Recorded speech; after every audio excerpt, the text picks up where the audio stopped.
23 फरवरी को chief secretary vigilance के कार्यालय से हमारे को पत्र प्राप्त हुआ था, जिसके अंदर उन्होंने पंचायत डिपार्टमेंट की एक करी हुई इंक्वायरी, जिसके अंदर सरकारी फंड्स का गबन दिख रहा था, वो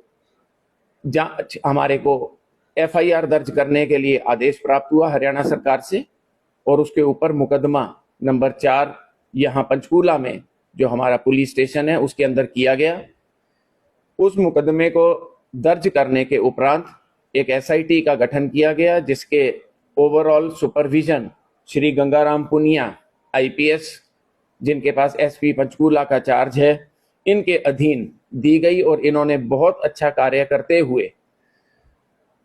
तकरीबन 24 घंटे के अंदर या थोड़ा सा ज्यादा, एक आधे दिन के अंदर ही, जो इसके अंदर मेन 2 मुलजिम थे, जिनका नाम रिभव ऋषि है और अभय है।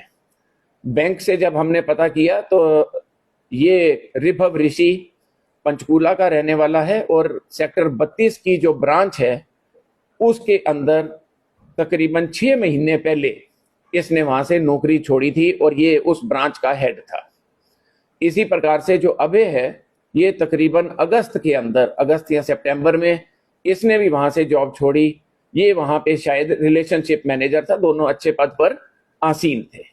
तो आईडीएफसी की सीनियर मैनेजमेंट ने इमीडिएटली ऊपर के लेवल पे अपनी कंप्लायंस दिखाते हुए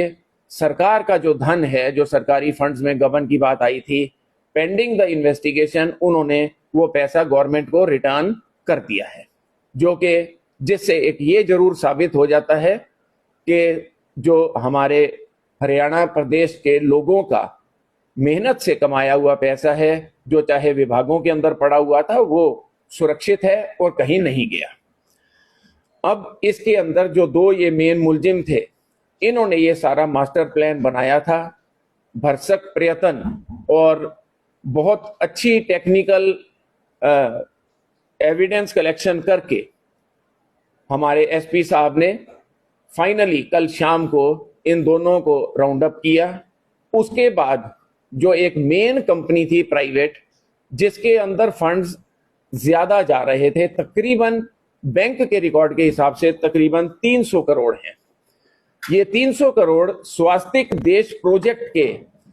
खाते में गए थे और वहां से आगे डिप्लॉय हुए हैं रिसोर्सेस। सरप्राइजिंग चीज ये थी कि जो आईडीएफसी बैंक की ब्रांच है वो चंडीगढ़ के अंदर है, विभाग ज्यादातर हरियाणा के अंदर हैं,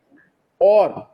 एयू स्मॉल फाइनेंस बैंक जिसके अंदर पैसा गया, उनकी ब्रांच मोहाली में है। तो ट्राई सिटी होने की वजह से कई बार सीनियर लेवल पे जब हमने उनसे पूछा तो ये ऑब्जर्व कई बार रह रही है बात कि भाई जब ब्रांच पंचकूला के अंदर है तो अकाउंट चंडीगढ़ में खुला, तो क्या सीनियर मैनेजमेंट इस चीज को नहीं देखती कि सरकारी अकाउंट आउट ऑफ टेरिटरी क्यों खुल रहे हैं? तो ये चीज उन्होंने बताई कि ये सिर्फ ट्राई सिटी के साथ ये परेशानी आ जाती है, क्योंकि तीनों बिल्कुल क्लोजली एक दूसरे के पास बैठे हैं और इसके अंदर 2 स्टेट्स इन्वॉल्व हैं और 1 यूनियन टेरिटरी। तो इस तरीके से ये 4 लोगों को पकड़ा गया। जो ये देश स्वास्तिक देश प्रोजेक्ट्स है, इसकी जो मेन ओनर 75% शेयर वो स्वाति सिंगला के पास है और उसके भाई अभिषेक सिंगला के पास 25% शेयर है। स्वाति सिंगला अभय की वाइफ हैं। तो इन चारों को हमने पकड़ लिया है, जांच इनकी जारी है और निश्चित तौर पे जो भी व्यक्ति, चाहे वो प्राइवेट हो चाहे सरकारी हो, जिसका भी इसके अंदर इन्वॉल्वमेंट रहा है, सरकार इसके प्रति